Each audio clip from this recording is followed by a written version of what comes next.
Iya, jadi kalau mau berbicara itu, mau Hindu kayak mau Buddha, mau semua agama melarang ya untuk orang korupsi. Itu betul-betul sekali, itu betul. Tetapi memang kan kita bicara konteksnya Kristen dulu lah, begitu ya, di gereja misalnya.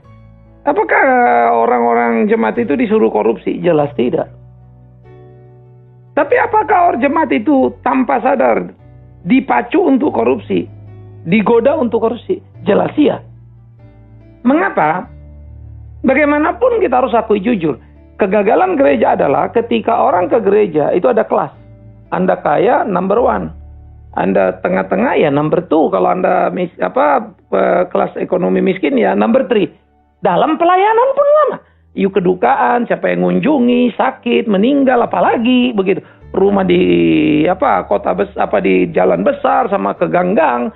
Pendeta yang pergi pun bisa berbeda klasifikasi tuh. Terjadi satu hal sebetulnya perlakuan. Jadi kalau saya mau dilakukan secara terhormat, ya saya jadi orang kaya dong. Uang nggak cukup ya korupsi. Yang kedua, yang lebih sadis lagi, ketika ini dijadikan ukuran keimanan. Orang yang kaya itu diberkati Tuhan itu. Yang miskin itu dikutuk Tuhan itu. Inilah sebetulnya pencetus korupsi yang paling gila. Siapa yang ngajarin? Gereja. Nah, jadi orang ke gereja itu mau membuktikan bahwa dia kaya. Jadi bahwa dia diberkati Tuhan. Sampai ada kemudian di satu gereja, sangat menarik sekali.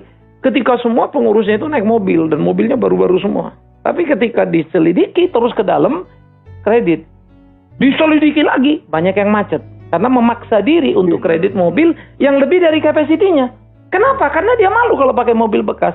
Masa anak Tuhan, anak raja pakai mobil bekas? Nah, inilah kejahatan. Saya menyebut ini kejahatan tuntas ini. Karena rasul itu tidak satupun orang mereka ini yang naik kemudian naik kuda atau punya keledai khusus begitu kan?